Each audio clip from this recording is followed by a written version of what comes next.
Bienvenue dans ce 101%, nous sommes mardi. Je suis très déçu par l'attitude de nos amis de No Life car j'ai appris qu'il y avait un grand casting pour remplacer Benoît qui est à l'article de la mort. Bon bah adieu d'ailleurs Benoît. Je n'ai pas été du tout convié à ce truc-là. Pourtant, j'aurais pu vous présenter 101% chaque jour. Et ça vous aurait ennuyé, et moi aussi, c'est vrai, donc finalement c'est pas si grave. Bon, en attendant, je vous fais le sommaire. On aura un reportage sur Takaishi Meijin qui est un super gamer au Japon. Il y a un livre qui lui est consacré sur sa biographie par Pixel 9. On aura Temps perdu et Retro and Magic, voilà. Et tout de suite, et bien sûr les news. De l'E3. De l'E3, c'est spécial en plus, me signale-t-on. Incroyable. Si on a retrouvé une connexion internet, parce que pour l'instant c'est pas sûr.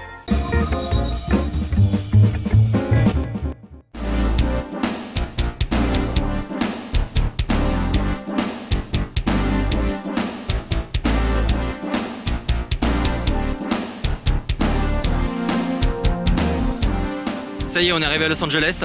On est juste en face du Staples Center, le stade qui va accueillir la finale NBA. Et donc en ce moment, les deux équipes, les Lakers de Los Angeles et les Celtics de Boston, sont à 2 contre 2. C'est la première équipe qui arrive à 4 matchs gagnants qui l'emporte.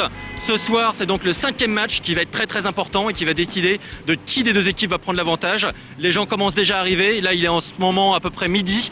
Le match de ce soir est à partir de 8h et les gens arrivent déjà. C'est tout simplement incroyable. Et on n'est pas là pour ça? Ok, je crois que c'est à côté alors.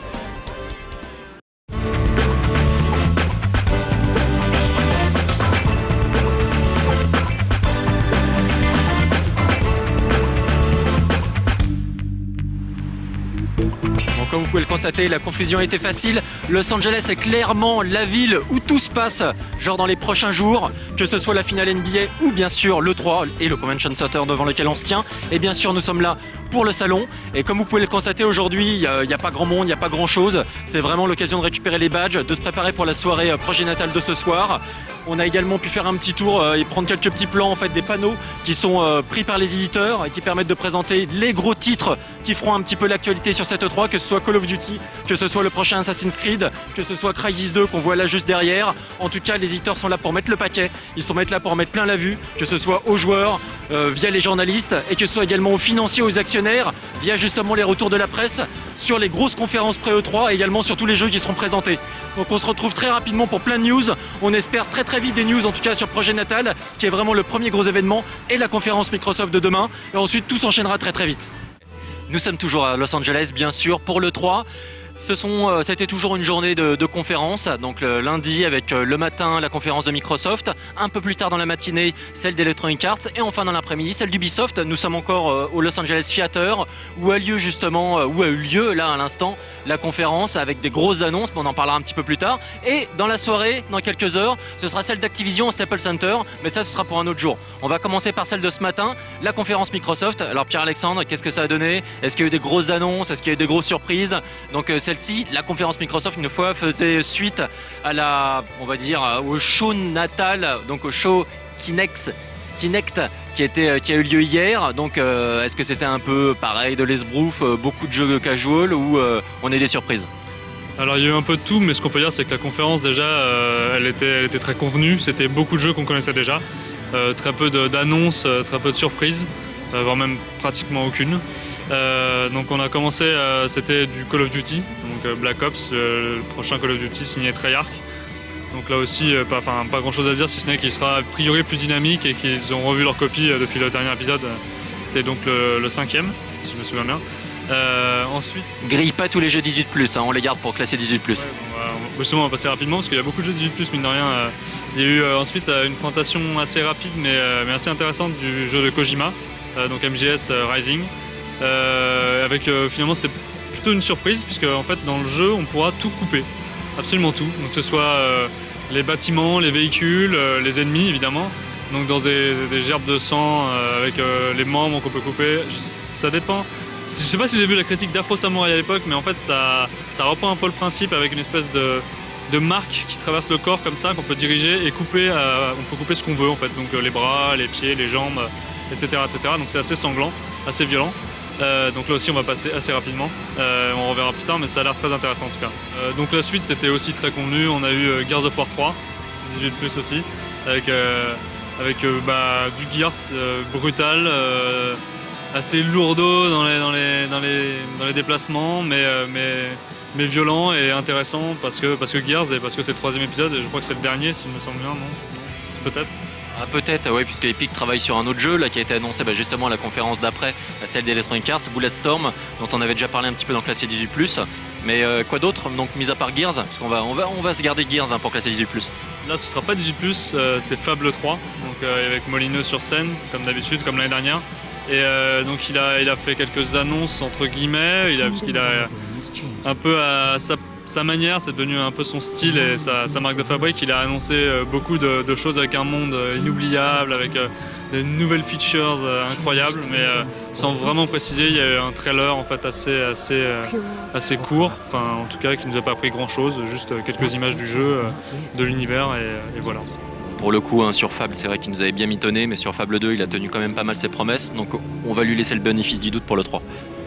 On continue toujours avec la conférence Microsoft. Bon, on va passer maintenant à la grande partie casual avec Project Natal qui est devenu donc Kinect. Alors on en a parlé un tout petit peu il me semble dans 101%. On avait donc justement suite au gros show qui a eu lieu, qui était assez spectaculaire mais qui démontrait pas grand chose, et on a vu quelques images de jeux mais on savait pas exactement quels étaient ces jeux. Bon, maintenant on connaît les titres, donc est-ce que tu peux nous les donner, Pierre-Alexandre? Alors je ne les connais pas par cœur, mais Microsoft a mis l'accent sur 6 titres. Il y en aura 15 au lancement, mais en tout cas ils ont décrit, ils ont expliqué un peu le système de jeu et comment fonctionnerait 6 jeux. Donc le premier d'entre eux c'était Kinect Animals, donc une sorte de Nintendogs mais avec un lionceau qui a priori s'appellerait Skittles. On pourra revoir, je sais pas trop encore si ce sera le nom définitif. Et donc il y avait une jeune fille sur scène qui jouait avec le lionceau et ça ressemblait à Nintendog justement, avec des interactions, elle pouvait le caresser, elle pouvait jouer avec lui, donc jouer à cache-cache, si elle se cachait en dehors en tout cas du système de détection de Natal, de Kinect, il faudra s'habituer, oui. Mais en tout cas elle ne le voyait plus, donc le lionceau parcourait l'écran et la cherchait. Rien de très impressionnant, mais en tout cas ça avait l'air assez abouti et vraiment pour les enfants en tout cas. On continue toujours avec le projet Kinect et les autres titres annoncés. Qu'est-ce qu'il y avait, mis à part la simulation de Tigrou là? Alors il y avait 3 jeux qui se ressemblent un peu, donc 3 jeux façon Wii Sports, avec Kinect Sports justement, avec plein de petits jeux, plein de mini-jeux, plein de petits mini-games comme ça. Il y avait, je vais reprendre vite fait, il y avait du bowling, du saut de haie, du soccer, etc., etc. Il y avait Kinect Joyride, qui était un jeu de voiture tout simplement, donc comme on a vu sur les images du premier trailer de Kinect de Natal à l'époque, c'était avec les mains comme ça, voilà, donc rien de transcendant. Et Kinect Adventures qui reprend aussi ce système de mini-jeu avec une bouée gonflable, une espèce de bouée qui vogue sur l'eau, et en bougeant son corps on peut la diriger, éviter les obstacles, etc. On va enchaîner maintenant peut-être avec la conférence Electronic Arts. Donc elle a eu lieu juste après donc celle de Microsoft. Là pour le coup en fait ils ont pris, il y avait un petit parti pris quand même, c'était de quasiment jouer à tous les jeux en live. Donc c'est vrai que la plupart du temps on a droit à des petits trailers, des teasers, parfois même sans gameplay, uniquement avec des cinématiques. Là pour le coup on a eu droit quasiment à tous les jeux, mais en contrepartie, pas de grosse surprise, même aucune surprise. Au final on connaissait tous les titres qui ont été présentés. Donc ça a commencé relativement fort avec Need for Speed poursuite. Oui, alors du Need for Speed, on a vu une poursuite entre 2 voitures, une voiture de flic, ouais, et une voiture de course entre guillemets. Et donc elle se poursuivait sur une route, et la voiture de course pouvait faire demi-tour pour échapper aux flics, les flics faire demi-tour pour la poursuivre, etc., etc. Et le truc très important avec ce jeu, c'est évidemment que c'était désormais Need for Speed, la série est passée entre les mains de Criterion Games, qui a été racheté par Electronic Arts. Et donc on peut s'attendre à un gameplay 60 images par seconde, avec surtout des fonctionnalités online assez importantes, avec la possibilité de se défier et la possibilité également de voir un petit peu qui a fait quoi, en combien de temps, les grades passés, etc. Bref, il y a un vrai système compétitif, un petit peu social mis en place, et ça devrait être relativement intéressant. On enchaîne ensuite, on a eu la présentation de Dead Space 2, celui-là on se le garde pour Classé 18+. On a eu également Medal of Honor. Donc Medal of Honor, la grosse annonce, c'était qu'une partie du jeu était développée par DICE, la partie multijoueur, alors que la partie solo est développée par EA Los Angeles. On se le garde également pour Classé 18+.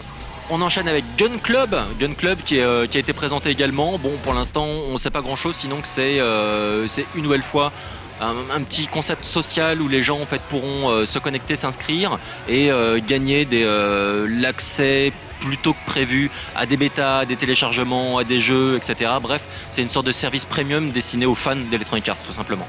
On a eu également donc eSport, ensuite toute la gamme, avec la présentation donc, de eSports MMA, la présentation de eSports Active 2, ainsi que Madden NFL 11. Et puis évidemment ça s'est terminé avec deux gros titres, mais deux gros titres 18+, donc ceux-là aussi on se les garde sous le coude pour un classé 18+. Il s'agit évidemment de Crysis 2 qui était présenté avec les lunettes 3D à la fin qu'on peut utiliser, et également Bulletstorm qui a l'air franchement super sympa et qui est développé par Epic Games. On va maintenant enchaîner et terminer avec la conférence Ubisoft qui est pour moi, je sais pas ce que tu en penses, la plus impressionnante, la plus étonnante et celle qui au final nous a révélé le plus de surprises. Oui, c'était carrément la plus rythmée aussi, tout simplement. C'était la plus intéressante. On ne s'est pas ennuyé du tout. Le spectacle était présent, les jeux présentés étaient intéressants. Il y avait un peu de tout, il y avait un peu de casual forcément, mais il y avait aussi beaucoup de gamers et c'était intéressant en tout cas. On va commencer donc avec la première annonce. Alors surtout évidemment, ça a commencé un petit peu façon Nintendo lorsque Miyamoto était venu présenter Wii Music pour la première fois, sauf que cette fois-ci c'était Tetsuya Mizuguchi qui était là pour Child of Eden, qui est au final une sorte, on va dire de Rez 2, hein, c'est un peu ça, avec cette fois-ci des valeurs extrêmement positives, genre véhiculées, donc un délire un petit peu moins cyberpunk et beaucoup plus... on va dire, la musique a toujours autant d'importance, mais cette fois-ci, on essaye de nettoyer un petit peu l'espace, les objets, ces environnements, pour leur rendre un petit peu leurs conditions d'origine. Donc il y a vraiment des petits messages cachés, quand même bien le faire de toute façon Mizuguchi, et ce titre-là a l'air carrément excellent. Et la présentation était avec Kinect, c'est ça? Oui, c'est ça, Kinect. Oui, c'était le vrai premier jeu en fait, Kinect, le vrai premier jeu gamer, ou en tout cas le jeu qui nous intéresse vraiment depuis le début. Donc oui, c'est très intéressant et visuellement aussi impressionnant. Très joli c'était un très grand écran, mais en tout cas ce sera forcément joli sur nos télés aussi. Ça c'est cool. Et puis cette fois-ci, contrairement à par exemple au show Microsoft ou aux petites vidéos qu'on avait eu l'occasion de voir, c'était du live. Visiblement, il semble que Mizuguchi jouait réellement, il était devant un écran, il bougeait et ça avait l'air de fonctionner plutôt bien, donc c'est très rassurant.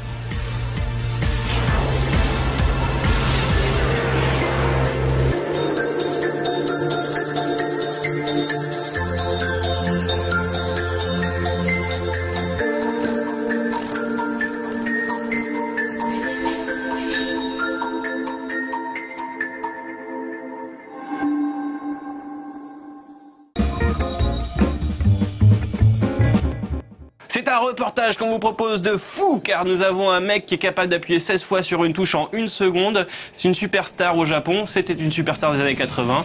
On lui a consacré des séries, des publicités télévisuelles, pardon.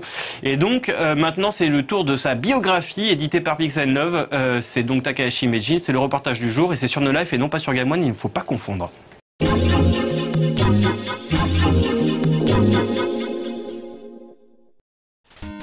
Les éditions Pixel Love viennent de sortir il y a peu de temps la traduction française d'un ouvrage japonais consacré à un personnage hors norme, unique dans l'histoire du jeu vidéo au Japon. Embauché chez Hudson Soft au début des années 80, Takahashi Meijin devient en l'espace de quelques années une figure populaire et une star auprès des enfants avec l'explosion de la NES. Après un concours de circonstances qu'on vous laisse le plaisir de découvrir, il part en effet à travers le Japon pour les tournois Caravan, où ses performances en tant que joueur et son charisme lui valent le surnom de Meijin, c'est-à-dire de maître du jeu vidéo auprès des enfants. Il maîtrise en effet à la perfection les shoot'em up Hudson Soft tels que Star Force, Star Soldier et ses suites. À partir de là, sa renommée accompagne le succès de la NES. Il donnera même son nom au personnage principal d'Adventure Island, jouera dans un film et verra sa vie romancée à travers les pages d'un manga lui étant dédié. Takahashi Meijin est pourtant quelqu'un de méconnu en dehors des frontières du Japon, mais reste encore aujourd'hui une star appréciée dans son pays, comme nous l'explique Florent Gorge, traducteur de l'autobiographie et responsable des éditions Pixel Love. Takahashi Meijin, moi j'en ai entendu parler la première fois, c'était au début des années 2000 quand je vivais au Japon, et notamment pour les 20 ans de la Famicom, qui a été un événement populaire, pas uniquement au sein des gamers, qui a beaucoup fait parler de lui. Et Takahashi Meijin fait partie intégrante de cette success story de la Famicom, donc de la NES chez nous. Et donc il est revenu sur le devant de la scène où à ces moments-là il faisait des témoignages avec 15 ans, 20 ans de recul sur ce qu'il avait vécu parce que c'est une icône vivante du jeu vidéo au Japon. Il reste aujourd'hui très connu et c'est quelqu'un qui a un capital sympathie extrêmement fort et qui est aujourd'hui encore une figure très appréciée au Japon. Inutile de vous dire que c'est avec un grand plaisir que l'on se plonge dans la biographie de ce curieux bonhomme dont la vie est indissociable de la success story de la NES et de l'éditeur Hudson Soft. On peut d'ailleurs se demander comment Pixel Love a été amené à sortir ce livre en France. L'histoire de ce livre a commencé pendant le TGS 2009. J'ai pu participer au TGS 2009 et je me suis rendu compte que sur le stand de l'éditeur japonais Enterbrain qui publie Famitsu, ils organisaient une rencontre avec Takarashi Meijin, que je connaissais déjà, en tout cas pour l'apport historique qu'il avait au Japon, parce qu'il dédicaçait son bouquin, son autobiographie qui venait juste de sortir à cette époque au Japon. Donc moi, étant éditeur, je me suis précipité sur le stand pour acheter le bouquin et puis commencer à le feuilleter. J'ai trouvé que c'était intéressant. J'aimais beaucoup l'histoire de Takarashi Meijin, donc là c'était beaucoup plus détaillé. Je me suis rendu à cette fameuse séance de dédicace. Et puis au retour, après en France, j'ai contacté Enterbrain au nom des éditions Pixel Love. On a fait l'acquisition des droits, donc ça a duré un certain temps puisqu'on était en concurrence avec d'autres éditeurs. Et puis finalement, ils nous ont accordé les droits. On a rencontré Takarashi Meijin, il y a eu une séance de signature pour cette session. Et puis on a traduit le bouquin qui est sorti maintenant il y a quelques semaines. On imagine la réaction des Japonais devant cette proposition. Une nouvelle fois, rares sont les joueurs français qui connaissent Takarashi Meijin. Lorsqu'on a contacté, nous les Japonais, pour cette demande d'adaptation, de traduction, on a eu deux réactions. Alors il y a eu celle déjà de l'éditeur Enterbrain, qui lui n'était pas forcément étonné parce que c'est aussi un éditeur de manga et ils connaissent très bien l'intérêt que portent les Français pour la culture moderne et populaire japonaise. Les Français sont de gros consommateurs de manga, je vous apprends rien, et on adapte un peu, on achète un petit peu tout et n'importe quoi, donc ils sont pas du tout étonnés qu'on achète des droits d'un bouquin obscur et a priori uniquement destiné aux Japonais. La deuxième réaction, c'était celle de Takarashi Meijin en personne, qui lui n'est jamais sorti des frontières japonaises et qui s'est demandé comment on allait pouvoir vendre son image à un public qui ne lui était absolument pas dévoué. Donc on a eu sa réaction qui était parfaitement humble et tout à fait sincère, alors que nous on pense que la communauté des gamers, au contraire, très fan de l'histoire du jeu vidéo et de savoir ce qui s'est passé dans ces années-là, en tout cas au Japon, on savait qu'il serait réceptif et on savait qu'il serait curieux et intéressé par l'histoire de ce bonhomme qui est tout à fait atypique. Voilà. Cette autobiographie a bien sûr été écrite pour les Japonais. On imagine que l'adaptation n'a pas été facile tant les références pointues aux médias japonais de l'époque, à certaines personnalités, voire à la nourriture, sont nombreuses. On a fait une adaptation surtout graphique, puisque ce qu'il faut savoir c'est que le bouquin à l'origine est à 90% en noir et blanc et qu'on connaît nos lecteurs, on sait que dès qu'on met des pages en noir et blanc, ils nous accusent d'être un peu radin. Donc on s'est débrouillé pour récupérer tous les documents, les photos en couleur. Voilà. Donc l'adaptation a surtout été graphique, mais au niveau du texte, etc., il y a eu assez peu d'adaptation. Il y a juste un texte d'introduction pour les Français, pour le lecteur français, mais sinon à part ça, on est resté fidèle à la version d'origine. La sortie de cette autobiographie en France, qui constitue le premier volume d'une série consacrée par Pixel Love au grand nom du jeu vidéo, est un petit miracle en soi. Bourré d'anecdotes incroyables, la vie de Takarashi Meijin s'inscrit dans l'âge d'or du jeu vidéo au Japon et constitue un témoignage exceptionnel sur une époque magique où Nintendo imposa au monde un média qui faillit ne jamais se remettre du crash Atari.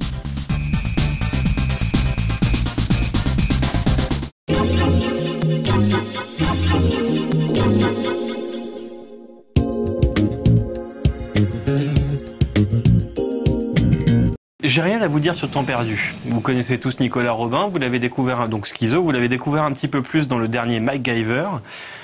C'est un sacré glandeur. La prochaine fois, je vous apporterai une phrase que j'ai trouvée d'un artiste qui parlait du temps perdu justement, mais pas du tout de celui de Nicolas Robin. En attendant, c'est celui de Schizo qu'on regarde. Bonjour, Waffen de Dieu, vous l'avez, enfin vos indemnités sont arrivées. Juste le temps de rembourser 2-3 personnes et vous n'avez plus rien. Mais alors que faire durant vos heures supplémentaires, à part rester chez vous parce que vous êtes au chômage? Bienvenue dans Temps perdu. Je sais, souvent vous vous dites, Nouzo il est trop fort, il nous trouve de super jeux sur la toile, grâce à lui on a gagné des millions durant nos heures supplémentaires, etc. Bon, déjà je l'avoue, ce n'est pas moi qui fais les recherches. De plus, il faut bien l'avouer, tout n'est pas extraordinaire sur le net. D'ailleurs c'est marrant, on a l'impression de retrouver les mêmes problèmes que sur console et micro. Par exemple, les adaptations de films. Vous souvenez-vous de cette splendide série Z qui était Tremors dans les années 90? Eh bien Tom Fulp a eu l'idée d'en faire un jeu, Tremors. Eh bien c'est comme le film, ça passe le temps mais c'est un peu creux. Je sais aussi que malgré tous nos beaux efforts, vous vous dites que s'il y avait plus de RPG ce serait mieux. Car en effet, quoi de mieux pour perdre du temps qu'un beau jeu d'aventure à l'ancienne? Eh bien, Skipmore a sorti il y a quelques mois une version traduite en anglais de son génialissime Synopsis Quest. Bon ok, c'est pas vraiment un jeu de rôle, il s'agit plutôt ici d'une parodie de RPG. À travers 25 petites scénettes, le jeu se moque gentiment de tous les poncifs d'un FF ou autres DQ, sans parler des TO ou encore d'un Z. Drôle, bien old school comme j'aime, un peu court mais indispensable. Je sais bien sûr que vous cédez, un peu comme tout le monde d'ailleurs, à la mode du rétro gaming et que vous vous dites que temps perdu devrait être plus souvent consacré à nos bonnes vieilles tâches de pixels. Eh bien rassurez-vous, cette semaine vous allez pouvoir vous essayer au très pixelisé Sorcerer Maze qui, ne vous inquiétez pas, n'a rien à voir avec cet immonde casse-brique sorti sur PS1 il y a plusieurs années. Non, là il s'agit d'un petit jeu d'aventure fort sympathique où pour vous débarrasser des monstres bleus, il vous faudra porter un orbe bleu, pour trucider du slime vert, il faudra posséder une boule verte, et pour ratiboiser du truc visqueux rouge, il faudra avoir dans son sac à dos un machin rouge. Après, tout n'est qu'histoire de clés, de portes, de cartes et de boss final. Et cela fait fort longtemps que je sais, je suis sûr, je suis certain que vous vous dites « Dites donc, ces jeux, ils sont pas super durs, on les finit trop vite, on a même pas le temps de s'énerver un peu !» Pauvre fou, vous êtes tombé dans mon piège car maintenant vous n'avez pas le choix. Vous devez aller exploser vos nerfs sur Give Up Robot, l'excellente mais aussi exténuante création de Matt Thorson. Vous êtes un petit robot, vous avez un zouli grappin et bon courage. Mais si vous trouvez ça encore trop simple, surtout n'hésitez pas à briser votre clavier sur le mode hard. Et avec ça, je suis sûr que vous n'oublierez plus jamais, oh non, plus jamais, de ne surtout pas oublier que, pour gagner plus, jouez plus.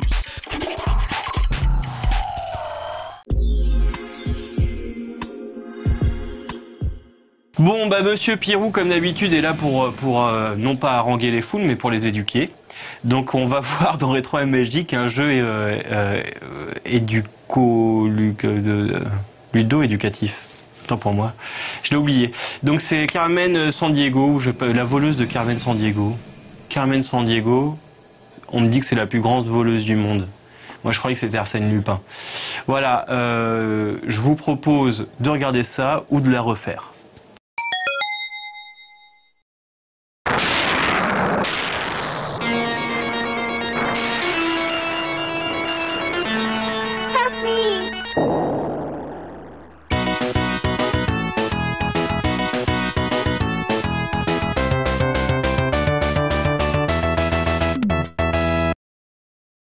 Où est-elle dans le monde? Tout le monde la cherche. Qui ça? Carmen Sandiego, bien sûr.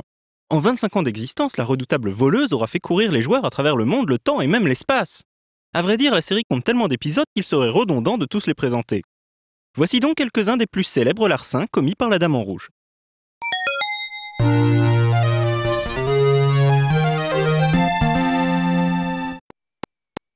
Le concept de la série des Carmen Sandiego est né de l'amour de Gary et Doug Carlston, les fondateurs de Brotherboon Software, pour les almanachs en tout genre. Ils ont alors l'idée de créer un jeu éducatif dans lequel les jeunes joueurs auraient besoin de se plonger dans les atlas et les encyclopédies pour progresser. Le premier titre de la série sera Where in the World is Carmen Sandiego, un des premiers titres du genre ludo-éducatif. Le joueur incarne un enquêteur de l'agence Acme, lancé sur les traces de la voleuse Carmen Sandiego et sa bande de monte-en-l'air de l'organisation Vile. Carmen convoite les plus grands trésors de la planète. Chaque enquête commence lorsque l'un de ces trésors est dérobé. Le joueur se rend alors sur place pour interroger les témoins et récolter des indices quant à la prochaine destination du voleur. L'enjeu est double. Non seulement le joueur doit identifier le pays où s'est enfui le suspect à l'aide d'indices indirects comme la monnaie locale ou les couleurs du drapeau, mais il doit également parvenir à identifier le criminel afin d'obtenir un mandat. Sans mandat, il est impossible de mettre le félon sous les verrous, même si le joueur parvient à lui mettre la main dessus. Lorsque le joueur résout suffisamment d'enquêtes, il est promu au grade supérieur. Cela signifie que le temps alloué pour capturer le criminel est plus court et donc la difficulté plus élevée. Chaque interrogatoire de témoin ou voyage en avion fait avancer l'horloge, le joueur doit donc minimiser ses déplacements pour espérer mettre toute la bande sous les verrous et peut-être même arrêter Carmen en personne. Le concept du jeu est simple, l'interface et les graphismes minimalistes, mais cela n'empêchera pas Where in the World is Carmen Sandiego de rencontrer un grand succès et d'être porté sur à peu près toutes les machines de jeu possibles.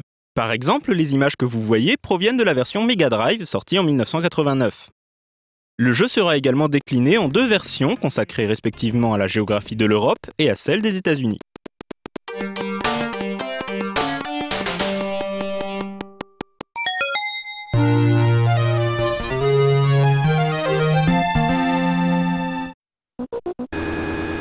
Après avoir sévi tout autour du monde, c'est désormais dans le temps que Carmen fait des siennes. Membre de la police temporelle, le joueur doit retrouver Carmen et ses sbires et restituer les objets volés à la bonne époque. Le jeu reprend le même principe que son prédécesseur, mais le joueur devra non seulement trouver dans quel pays, mais aussi à quelle époque le suspect s'est enfui. Le jeu est sensiblement plus difficile que le précédent en raison de la limite d'utilisation de la machine temporelle. Au joueur de réfléchir et d'analyser toutes les données avant de voyager vers une autre époque. Là encore, le jeu connaîtra de multiples portages, ainsi qu'une déclinaison se concentrant sur l'histoire des États-Unis.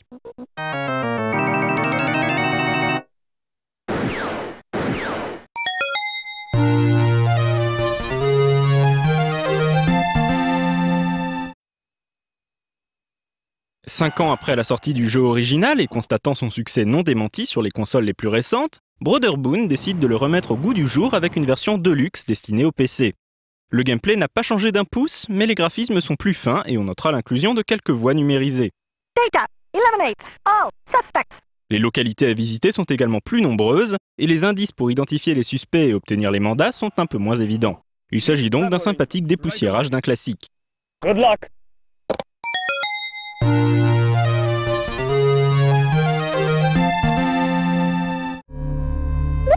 Preuve de l'étonnante diversité des titres mettant en scène la voleuse au manteau rouge, l'épisode sorti en 1993 envoie le joueur traquer les agents du Vile dans l'espace. En dépit de ce cadre stellaire, la formule emblématique de la série n'a pas changé. Un crime a été commis sur une des planètes du système solaire, et le joueur doit parvenir à traquer les déplacements du coupable et obtenir un mandat pour le mettre sous les verrous dans un pénitencier orbital. En plus de la limite de temps habituelle, cette fois-ci indiquée comme il se doit par une date stellaire à la Star Trek, le joueur doit faire attention à ne pas épuiser le carburant de son vaisseau spatial. Les développeurs de Brotherboon se sont bien amusés avec cet épisode en réalisant toutes sortes d'aliens étranges et baveux. Le jeu propose quelques sympathiques trouvailles graphiques, comme la carte des constellations qui servira aux joueurs à capter les transmissions du Vile.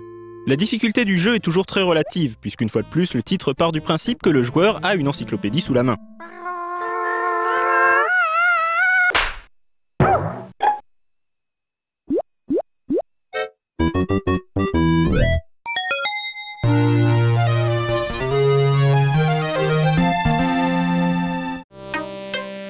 En 1991, la série Carmen Sandiego se fera connaître du très grand public grâce à un jeu télé reprenant le principe du jeu vidéo. Cette émission durera 5 ans aux États-Unis et s'exportera par la suite dans de nombreux pays du monde, dont la France.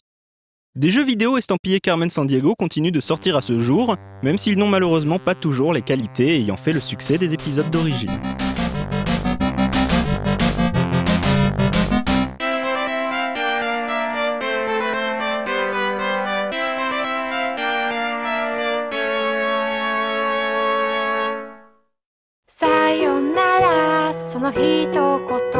Arsène Lupin est effectivement le plus grand voleur du monde. Mais Carmen, c'est une fille, alors ça marche pas. Alex m'a soufflé qu'il valait mieux dire Cat Size. Alors là, je m'incline et je dis donc c'est Cat Size, la plus grande voleuse du monde. Mais elles sont 3. Ouais, mais elles sont 3, mais il y en a surtout une qui était mignonne, je te rappelle. La petite jeune, aux cheveux courts. Bon, sur ce, je vous souhaite un bon mardi soir et à jeudi, comme on dit.